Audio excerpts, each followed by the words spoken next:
People say personality shapes destiny.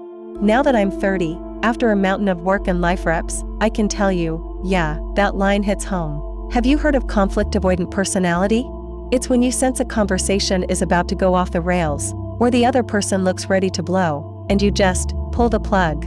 End it fast, stop engaging, wait for them to cool off or for a new opening to flip the page. Even if nothing's solved, as long as we're not fighting, we call that a win. You don't want emotional ping pong. You don't want to dissect who's right or wrong. You don't want to convince or be convinced.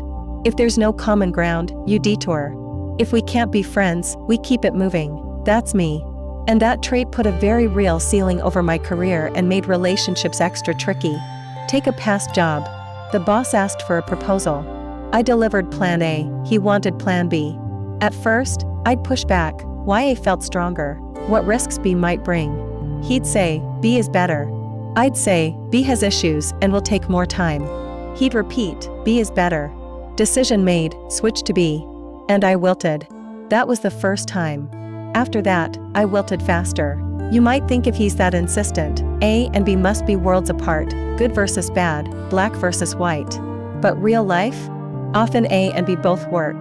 It's like white briefs versus black briefs, same function, both do the job. The black pair just transfers color more easily. Not unwearable, just means more cleanup. So, with the boss pressing, the black briefs version shipped. Users tried it. Some reported color transfer and stained seats.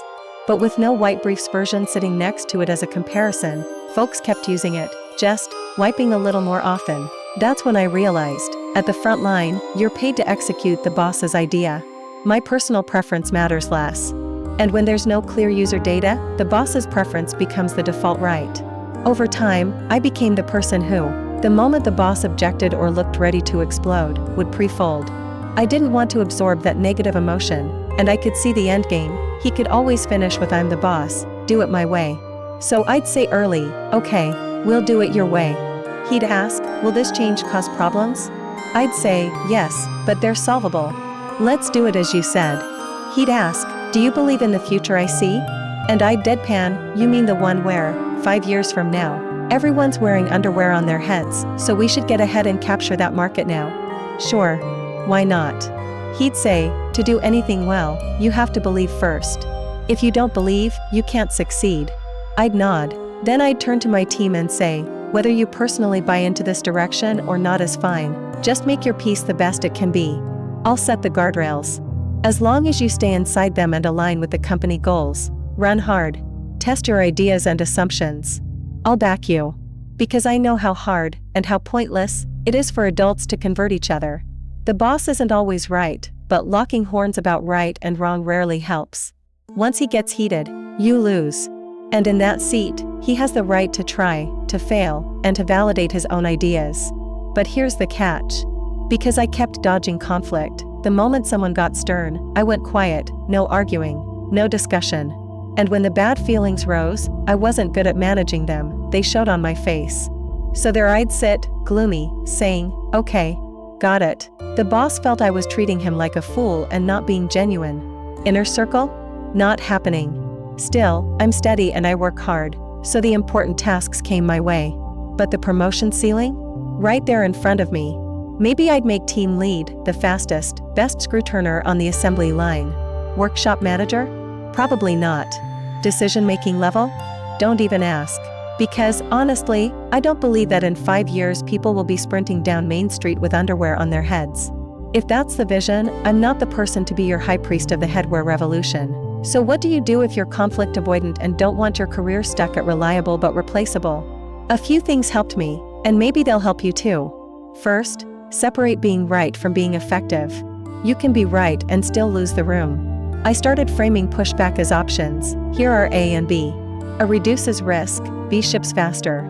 Given our launch window, which trade-off do you prefer? It's not surrender, it's packaging. Second, time box the debate. We've got 10 minutes to discuss.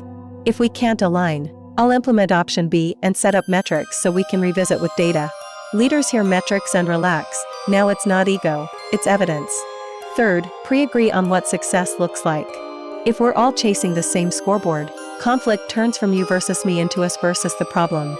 That shift alone melts a lot of heat. Fourth, manage the face, literally. If you're like me, emotions print in 4K. I learned to buy myself a breath, sip water, look at notes. Name the moment, give me 10 seconds to check something. Those 10 seconds save hours of cleanup later. Fifth, pick your hills. Not every hill is worth planting a flag on. If A and B are both viable, save your political capital for the choice that really shapes the future, like, say, do we even want to enter the headwear made of underwear market? And finally, let your team breathe. I tell them, you don't have to believe the company prophecy.